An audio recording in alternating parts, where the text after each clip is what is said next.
What you'll hear spoken a lot about in the churches is this thing called the pre-tribulation rapture, where the church believes that they're gonna get called into heaven, all however many billion Christians there are on the earth. They're gonna be called up while the rest of the world is going through a time of great trouble. And the Bible, right, it does speak about a rapture. Right, it speaks about a rapture that's going to happen or going to come upon a certain group of people.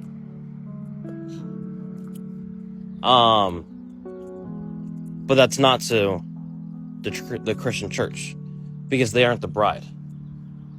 And so in Amos 5, and I'll read it, it actually says, "Woe unto you that desire the day of the Lord, because it's a day of darkness and not light." And because the Christians don't keep the commandments, they're not going to get this pre-tribulation rapture, right? It's only the 144,000 that will receive this rapture.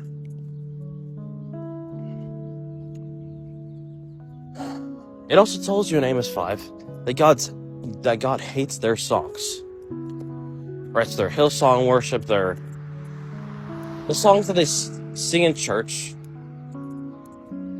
the hymns that they made up. And it's because they aren't obedient to Him. God isn't delighted with anything that the church does. He actually abhors it. It's an abomination unto Him. He even hates their prayers because they don't obey Him.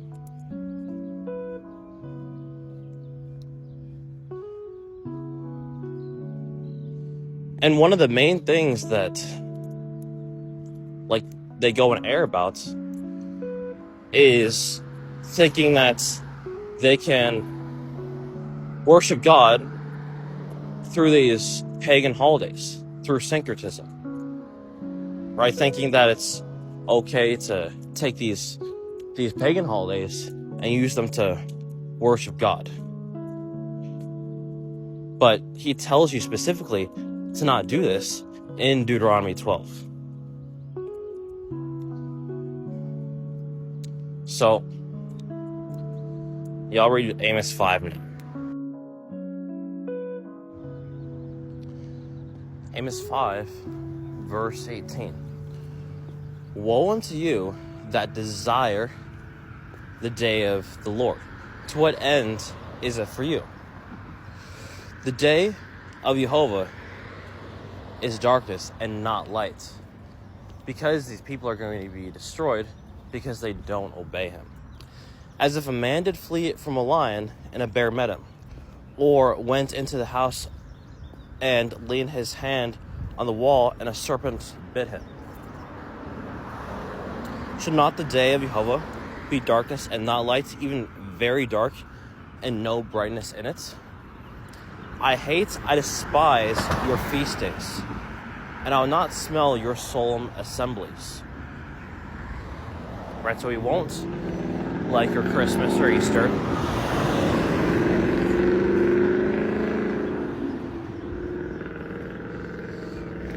He won't like your supposed Passover or unleavened bread.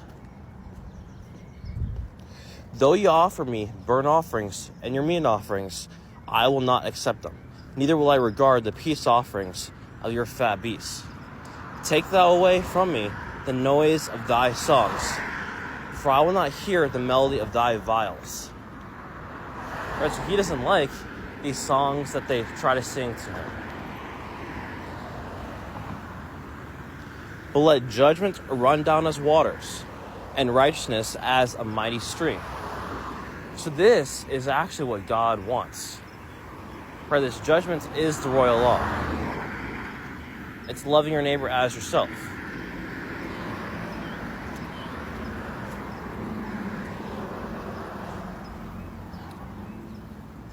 Because one of the elevated commandments, right, to love your neighbor as yourself, it means to judge righteous judgment.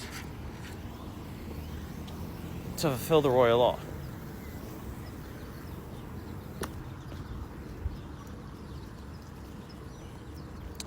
Verse 25. Have you offered unto me sacrifices and offerings in the wilderness 40 years, O house of Israel? But ye have borne the tabernacle of your Moloch and chewing of your images. The star of your God, right, in Acts, it says of your God Remphan, which ye made to yourselves. Therefore will I cause you to go into captivity beyond Damascus. But when, I think it's Philip, maybe it's not Philip, but it's, I forget the name. But when he quotes this, right in Acts chapter 7 or 8, right, instead of saying beyond Damascus, he says beyond Babylon. Because you are in Babylon right now. Right? You are in captivity right now. And so by you being carried beyond Babylon, that means great tribulation. Right? That time that never was and never will be again. When the day of the Lord happens. Say Jehovah, whose name is the God of hosts.